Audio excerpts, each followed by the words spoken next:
ताप्ती नदी बहती थी। इस नदी के बीचों बीच एक छोटा सा टापू था जिस पर देवी माँ का मंदिर था। गांव वाले नाव की मदद से मंदिर में दर्शन करने जाते थे। इस गांव में कई अच्छे लोग थे। उनमें से एक था सेठ जयंतीलाल। जयंतीलाल बहुत ही दयावान था। वो अक्सर गरीबों को दान दिया करता था। ये लीजिए माँ जी, और अगर आपको भूख लगी है तो सीधे सीधे मेरे घर आ जाइए। भगवान तेरा भला करे बेटा। तेरे जैसे अच्छे लोगों की वजह से आज हम जैसे गरीब जिंदा हैं। भगवान तुझे हमेशा खुश रखे। जयंतीलाल की अच्छाई पूरे गांव में मशहूर थी। जयंतीलाल के 3 बेटे थे, संदीप, प्रदीप और जयदीप, और तीनों मस्तीखोर थे। कभी कभी वो किसी के कपड़े छुपा दिया करते थे। अरे मेरे कपड़े, अरे नालायकों, कपड़े छोड़ दो। आज तुम्हारे पिताजी से तुम्हारी शिकायत करूंगा। पहले तुम पानी से बाहर तो निकल कर दिखाओ। तीनों कपड़े लेकर भाग गए और दिन भर गांव में खेलते रहे। इस गांव में एक अनाथ बच्चा रहता था, हरि। प्रदीप, संदीप और जयदीप उसके दोस्त थे। ये तीनों अक्सर उसे खाने की चीजें दिया करते थे। देख, माने का लड्डू बनाए थे, मैं तेरे लिए भी लाया हूँ।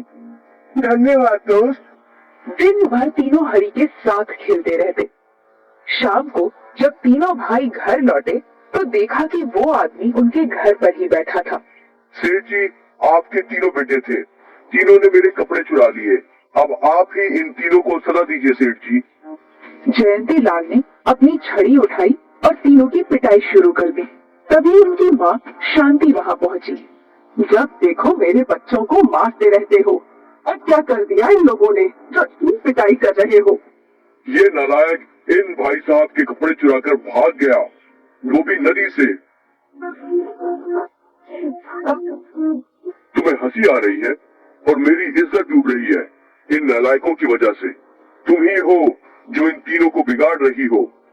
जयंतीलाल वहाँ से गुस्से में चला गया और वो आदमी भी चला गया। और शांति अपने बच्चों को अंदर लेकर चली गई। अगले दिन तीनों भाई घर से बाहर निकले। भैया, क्या हम मंदिर जाएं आज? हाँ हाँ बिल्कुल, क्यों नहीं। और अगर पिताजी को पता चला तो वो हम तीनों को फिर से पिटाई करेंगे। अरे उन्हें कौन बताएगा, बोलो। हम चुपचाप मंदिर जाकर लौट आएंगे। ठीक है। तीनों भाई नदी के किनारे पहुँचे और वहाँ से एक नाव में चप्पू चलाकर वो तीनों मंदिर के टापू पर पहुँचे। आज पूरा दिन यही खेलेंगे, पिताजी को कोई शिकायत भी नहीं कर सकता। हाँ। बच्चे टापू पर खेलने लगे। कुछ देर बाद अचानक बरसात शुरू हो गई। तीनों भाई बरसात में भी खेल रहे थे। उनको खतरे का अंदाजा नहीं था। कुछ घंटे बीते और तब तक बरसात थमी नहीं। लगातार जोरों की बरसात के कारण गांव में पानी भरने लगा था। सेठ जयंतीलाल परेशान हो गया। वो और उसके नौकर तीनों बच्चों को ढूंढने बाहर निकले। रास्ते में मिलने वाले सभी लोगों से वो पूछ रहे थे। क्या आपने संदीप, प्रदीप और जयदीप को देखा है? नहीं बेटा। वो यही पूछते पूछते गांव की नदी के पास आ गए। वहाँ एक मांझी से पूछा। वो लोग सुबह नदी से उस पार मंदिर में गए तो थे, पर लौटे या नहीं वो मुझे नहीं पता। हे भगवान, इतना तेज तूफान में वो लोग मंदिर के टापू पर हैं। हमें उन्हें बचाना होगा। पर मालिक, बरसात की वजह से सारी नाव नदी में बह गई है और एक दो जो यहाँ है वो भी बेकार है। अब मैं क्या करूँ? हे ऊपर वाले, मेरी मदद करो। ये सब अनाथ हरि सुन रहा था। वो तीनों उसके दोस्त थे। हरि उन तीनों को बचाना चाहता था। काका, फिक्र मत कीजिए, मैं उन तीनों को सुरक्षित ले आऊंगा। पर कैसे बेटा, कैसे? हरि ने उन्हें अपने झोले में जमा की प्लास्टिक की बोतल दिखाई। मुझे और बोतल चाहिए। जयंतीलाल ने नौकरों को बोतल लाने के लिए भेज दिया। हरि सारी बोतलों को एक साथ बांधने लगा। ऐसा करते करते उसने एक प्लास्टिक की बोतल की नाव तैयार कर ली। पास पड़े एक चप्पू की मदद से वो नदी को पार करने लगा। हरि उस नाव में मंदिर के टापू पर पहुंचा और हरि को देखकर तीनों भाई उसकी नाव में आ गए। हम सबसे मदद का इंतजार कर रहे थे। अब मैं आ गया हूँ ना, हम सब सुरक्षित गांव पहुँच जाएंगे। हरी ने वापस चप्पू चलाया और प्लास्टिक बोतल की नाव गांव की ओर चल पड़ी। जल्दी वो गांव पहुंच गए। जयंती लाल और उसके परिवार ने राहत की सांस ली। जयंती लाल की पत्नी ने अपने बेटों को गले से लगा लिया। हरी बेटा, मैं तुम्हारा शुक्रगुजार हूँ। अगर आज तुम नहीं होते तो ना जाने मेरे बच्चे किस हाल में होते। धन्यवाद तुम्हारा, बहुत बहुत धन्यवाद। कोई बात नहीं काका, सब सुरक्षित है, यही काफी है। तभी शांति हरी के पास आई। तू बहुत बहादुर है हरी, तूने अपनी जान की फिक्र किए बिना मेरे बच्चों की जान बचाई। अब से तू अनाथ नहीं है, मैं तेरी माँ हूँ और आज से तू हमारे परिवार का हिस्सा है। जयंती लाल को शांति की ये बात अच्छी लगी और उसने भी हरी को गले से लगा लिया। इस दिन के बाद हरी को परिवार मिल गया और जयंती लाल के अब 4 नटखट बेटे थे, संदीप, प्रदीप, जयदीप और हरी। हरी ने अपनी जान जोखिम में डालकर तीनों की जान बचाई थी। इस कहानी ने साबित कर दिया कि दिल के रिश्ते खून के रिश्तों से ज्यादा मजबूत होते हैं। मीना कदमें मर्दों से भी लंबी थी, इसलिए सब उसको लंबो कहते थे। मीना का बेटा नरेश स्कूल में अध्यापक था और वो नरेश की शादी करना चाह रही थी। वो जब भी नरेश से शादी का जिक्र करती थी तो वो हमेशा एक ही बात दोहराता था। देखो अम्मा, मेरे लिए कैसी भी लड़की पसंद कर लेना, पर अपने जैसी लंबी कभी मत करना। क्यों रे, मेरे जैसी लंबी बहू से भला तुझे क्या एलर्जी है? ऐसी कुछ खास तो नहीं, बस क्या, कुछ आगे भी तो बोल। बस मैं नहीं चाहता कि घर में जिराफ जैसी टांगों वाली बहू आए। मीना नरेश की इस बात को सुनकर हंसने लगी। क्यों रे, माँ पर गोली मारते शर्म नहीं आती तुझे? नाराज ना हुआ माँ, मैं तो बस मजाक कर रहा था। तुम्हें जैसी बहू पसंद हो वैसी ले आना, मैं तुम्हारे सामने कभी चू भी नहीं करने वाला। कुछ दिन बाद मीना बाजार जाती है और वहाँ उसे उसकी एक बहुत पुरानी सहेली मिल जाती है। अरे मीना बहन, कैसी हो? और तुम्हारा बेटा आजकल क्या कर रहा है? मेरा बेटा तो सरकारी स्कूल में मास्टर है नंदिनी बहन। ये तो बड़ी अच्छी बात है। उसकी शादी कर दी या अभी नहीं की? नहीं बहन, अभी तो नहीं की है। मीना से ये सुनकर नंदिनी बहुत खुश होती है और फिर कहती है, बहन मेरी अंतरा भी बिहाने लायक हो गई है। मैं तो कहती हूँ एक बार तुम उसे देख लो, हो सकता है पसंद आ जाए। नंदिनी के कहने पर मीना और उसका बेटा नरेश उसके घर उसकी बेटी अंतरा को देखने के लिए चले आते हैं। अंतरा का रंग रूप और गुण तो मीना के मन को भा जाते हैं, लेकिन उसकी कद काठी को देखकर माँ बेटा दोनों ही हैरान रह जाते हैं। अम्मा, इसका कद तो देखो, तुम्हारे घुटनों तक आती है। ये तो बौनी है, बौनी। तो चुप कर, ये बौनी है तो क्या हुआ, मैं तो लंबो हूँ। लंबी सास बौनी बहू, खूब जोड़ी जमेगी हमारी। इस तरह नरेश के विरोध करने पर भी मीना अंतरा से उसकी शादी करा देती है और बहू घर आ जाती है। मीना की बौनी बहू को देखकर नरेश के यार दोस्त और उसके पास पड़ोस के लोग खूब मजाक उड़ाते हैं। फिर एक दिन उसके चाचा गोविंद और चाची आरती उनके घर आते हैं।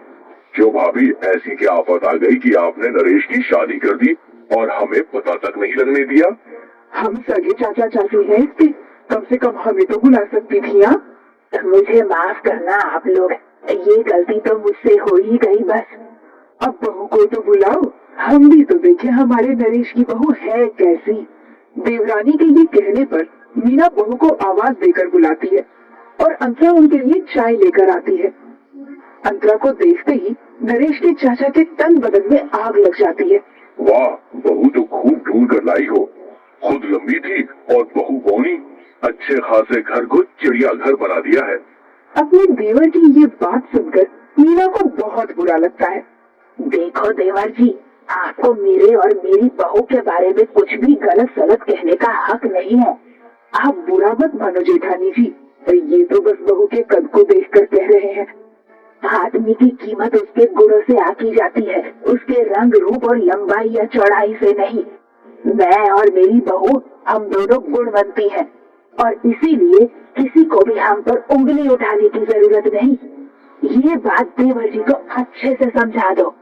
मीना की ये बात सुनकर गोविंद खुद को अपमानित महसूस करता है और वो वहाँ से बड़बड़ाता हुआ लौट जाता है। जैसी ऐब वाली खुद है वैसी ही ऐब वाली बहू भी ले आई। मैं भी देखता हूँ कि बहू को घर में कैसे रखती है। नरेश को जब अपने चाचा की नाराजगी के बारे में पता चलता है तो वो उनसे जाकर मिलता है और उन्हें मनाने की कोशिश करते हुए कहता है, चाचा जी, आप मुझसे नाराज मत होइए। मैं तो खुद उस बोनी को पसंद नहीं करता। बस अपनी माँ का मन रखने के लिए उसे घर में रखा हुआ हूँ। जब उस बोनी बहू से बोनी औलाद पैदा होगी तब माथा पीटना। तेरी बेवकूफियों का खामियाजा सारे खानदान को भुगतना पड़ेगा। बोनों का खानदान कहलाएगा ये, बोनों का। अपने चाचा की ये बात सुनकर नरेश घबरा जाता है और फिर तो अंतरा उसे अपने मन पर बोझ और खानदान पर कलंक नजर आने लगती है। सुनो जी, मैं माँ बनने वाली हूँ और आप बोनी कहीं की बोना बच्चा पैदा करके समाज में मेरी नाक कटवाएगी। चल दूर हो जा मेरी नजरों से। नरेश की इस बात पर अंतरा रोने लगती है और तभी मीना वहाँ आ जाती है। क्यों रे, बहू को किस बात पर परेशान कर रहा है? मुझसे क्या पूछती हो? इससे पूछ लो। अब इस घर में या तो ये बोनी रहेगी या फिर मैं। नरेश की ये बात सुनकर मीना को बहुत दुख होता है। अंतरा उसे सारी सच्चाई बता देती है और फिर मीना नरेश को समझाती है। देखो बेटा, मैं बहुत लंबी थी मगर फिर भी तुम्हारी लंबाई अपने पिता जितनी है, तो फिर तुम ये कैसे कह सकते हो कि अंतरा बौनी है तो इसका बच्चा तुम्हारी हाइट का ना होकर बौना ही पैदा होगा? मगर बौना पैदा नहीं होगा इसकी तो कोई गारंटी नहीं है। ये कहकर नरेश वहाँ से चला जाता है और उस दिन के बाद अंतरा की तरफ देखना तक छोड़ देता है। अंतरा अपनी सास के सहारे इसी तरह दिन काटने लगती है। फिर जैसे ही डिलीवरी का समय नजदीक आता है तो एक दुर्घटना घट जाती है। अचानक ही अंतरा गीले फर्श पर फिसलकर गिर जाती है। अम्मा बचाओ, जल्दी। बहू के चीखने की आवाज सुनकर मीना दौड़ते हुए आकर उसे संभालती है और फिर तुरंत अस्पताल लेकर जाती है। आप इन्हें सही समय पर अस्पताल ले आई। इसके लिए जच्चा और बच्चा दोनों सही सलामत हैं। मुबारक हो, आप एक पोती की दादी बन गई है। कैसा है मेरा पोता? सुंदर और स्वस्थ है। तभी पीछे से नरेश की आवाज आती है। डॉक्टर, बच्चा बौना तो पैदा नहीं हुआ ना? अरे नहीं नहीं, बच्चा पूरी तरह से हेल्दी और नॉर्मल है। ये सुनकर नरेश की जान में जान आती है। फिर मीना और नरेश दोनों बच्चे को जाकर देखते हैं तो फूले नहीं समाते। नरेश अंतरा से माफी मांगते हुए कहता है, अंतरा, मैं बस अपने वहम में पागल हो गया था और इसलिए तुम्हारे बारे में गलत सोचता रहा। अब मेरी सोच बदल गई है, इसलिए हो सके तो प्लीज मुझे माफ कर देना अंतरा। इस तरह नरेश को तो अक्ल आती ही है, साथ ही उसके चाचा चाची का भ्रम भी मिट जाता है कि बौनी बहू केवल बौनी औलाद को ही पैदा कर सकती है। वो दोनों भी मीना और अंतरा से माफी मांगते हैं और नरेश के बेटे को देखकर बहुत खुश होते हैं।